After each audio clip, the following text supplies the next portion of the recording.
जय हिंद दोस्तों। तो जैसे कल के क्लास में हम लोग देखे थे हिस्ट्री के पहले चैप्टर का वो सारे ऑब्जेक्टिव जो एग्जाम में पूछे जाने वाले हैं।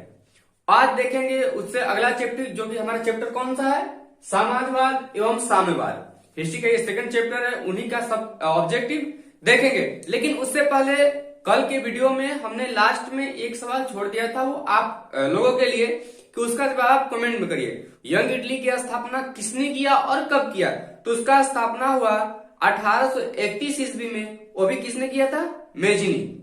ये आप याद रखिएगा, ये आप नोट कर सकते हैं। तो चलिए हम लोग आज की क्लास को स्टार्ट करते हैं। आज का क्लास है हमारा, कर रहा है क्वेश्चन कि रूस में कृषक दास प्रथा का अंत कब हुआ? रूस में कृषक दास प्रथा का अंत कब हुआ? तो 1861 ईस्वी में। 1861 ईस्वी में। आप इसे चाहे तो नोट कर सकते हैं। एक बात और कहना चाहेंगे कि जो नोट कर रहे हैं उनके लिए तो आसान है, अच्छा लग रहा है नोट करना, क्योंकि ज्यादा ऑप्शन नहीं लिखना पड़ रहा है, केवल क्वेश्चन और उसका आंसर। लेकिन उन लोग को बड़ी दिक्कत सी महसूस हो रही होगी जो लोग यहाँ पे प्रैक्टिस कर रहे हैं, यानी कि यहाँ पे क्वेश्चन बोला जा रहा है और जो लोग जवाब दे रहे हैं उनको थोड़ा सा अजीब लग रहा होगा, क्योंकि ये ऑब्जेक्टिव की दुनिया चल रही है। 50-50 कर दिया है, यानी 50 ऑब्जेक्टिव और 50 सब्जेक्टिव चल रहा है। तो ऑब्जेक्टिव का जब देख रहे थे यहाँ तो ऑप्शन भी नहीं मिल रहा है, लेकिन अगले क्लासों से अगले क्लास जब होगा तो उसमें आपको ऑब्जेक्टिव के साथ क्वेश्चन लिखा जाएगा। आप यहाँ भी प्रैक्टिस कर सकते हैं, उसको नोट भी कर सकते हैं, क्योंकि जो नोट्स बना सकते हैं वो अपना प्रैक्टिस भी यहाँ पे अच्छे से कर पाएंगे। चलिए अगला क्वेश्चन हमारा, प्रथम इंटरनेशनल की बैठक कहाँ हुई थी? तो इसका आंसर हो जाएगा लंदन। लंदन में। कहां पे? तो लंदन में। 1917 ईस्वी की पहली रूसी क्रांति को किस नाम से जाना जाता है? तो फरवरी की क्रांति। किस क्रांति के नाम से जाना जाता है? फरवरी। फरवरी क्रांति। यहां आप लोग एक चीज नोटिस कर रहे होंगे क्या, कि ये पहली रूसी क्रांति थी तो दूसरी क्रांति तो होगी, तो वही दूसरा क्रांति था जो कि 1917 में ही दो क्रांति हुए थे। पहला था फरवरी क्रांति और दूसरा अक्टूबर क्रांति। चलिए नेक्स्ट क्वेश्चन है हमारा, साम्यवादी घोषणा पत्र के लेखक कौन थे? तो साम्यवादी घोषणा पत्र के लेखक कौन थे? Karl Marx. Karl Marx. चलिए अगले क्वेश्चन पे हम लोग चलते हैं। युद्ध और शांति पुस्तक के लेखक कौन थे? युद्ध और शांति पुस्तक है जिसके लेखक थे टॉल्स्टॉय।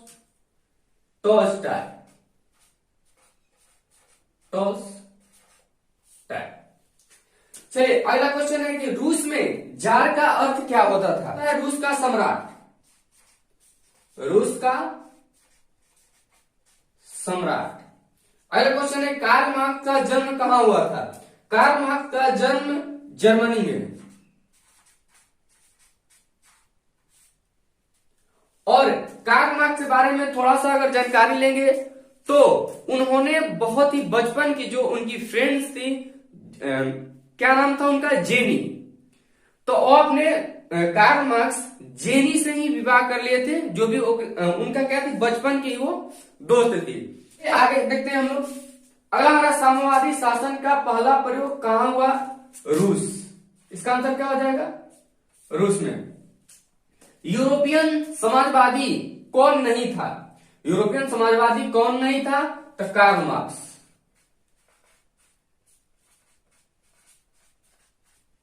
Karl Marx. बोल्शेविक क्रांति कब हुई? नवंबर 1917। नवंबर 1917 इसमें ये स्टार्ट हुआ था। आगे, लाल सेना का गठन किसने किया? इसका आंसर हो जाएगा ट्रोट्स्की।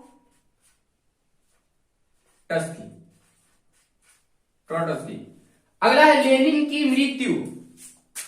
मिट गया है। लेनिन की मृत्यु कब हुई? तो लेनिन की मृत्यु 1924 ईस्वी में। अगला है, ब्रेस्ट लिटोवस्क की संधि किन देशों के बीच हुआ था? रूस और जर्मनी। रूस और जर्मनी। ये वो सब क्वेश्चन आपको लिखाया जा रहा है, चुनिंदा सवाल।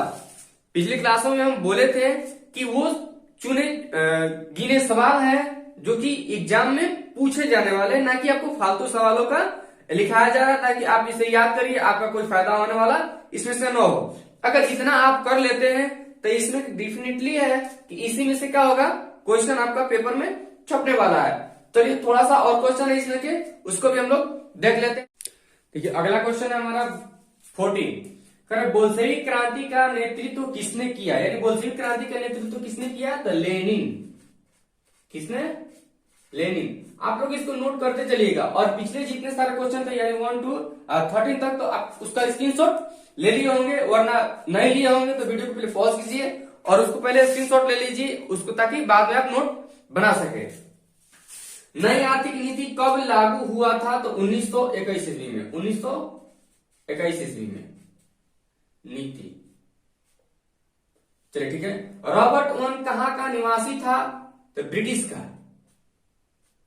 कहां का निवासी था, ब्रिटिश का। वैज्ञानिक समाजवाद का जनक किसे माना जाता है, तो वैज्ञानिक समाजवाद का जनक कार्ल मार्क्स को माना जाता है। कार्ल मार्क्स को माना जाता है। अंतरराष्ट्रीय मजदूर दिवस कब मनाया जाता है, अंतरराष्ट्रीय मजदूर दिवस 1 मई को। कब मनाया जाता है, 1 मई को, ताकि आपको साफ साफ दिख सके। दास कैपिटल किसकी रचना है, तो दास कैपिटल आपका अगला question Karl Marx, Karl Marx. विश्व के मजदूरों, अगला है और आखिरी क्वेश्चन भी कह सकते। विश्व के मजदूरों एक हो जाओ, विश्व के मजदूरों एक हो जाओ का नारा किसने दिया, तो इसका आंसर भी हो जाएगा आपका कार्ल मार्क्स, कार्ल मार्क्स। और इस तरह से ये क्वेश्चन सभी खत्म हो गए, यानी कि जो कि हमारा दूसरा चैप्टर समाजवाद एवं साम्यवाद, ये अब खत्म हो गया। आने वाले यानी कि अगले क्लास में आपको तीसरा चैप्टर मिलेगा, और उनसे जितने हो सके ऑब्जेक्टिव, वो भी वैसे ऑब्जेक्टिव जो एग्जाम में पूछे जा सकते हैं, ऐसे नहीं कि जिनकी संभावना ही ना हो आने का, तो ये वैसे है। अब इसमें से अगर दूसरा चैप्टर ले लीजिए, अगर ये 20 क्वेश्चन है टोटल, अगर इसमें से टोटल आप कर लेते हैं तो इस चैप्टर का आपका ऑब्जेक्टिव नहीं छूटेगा।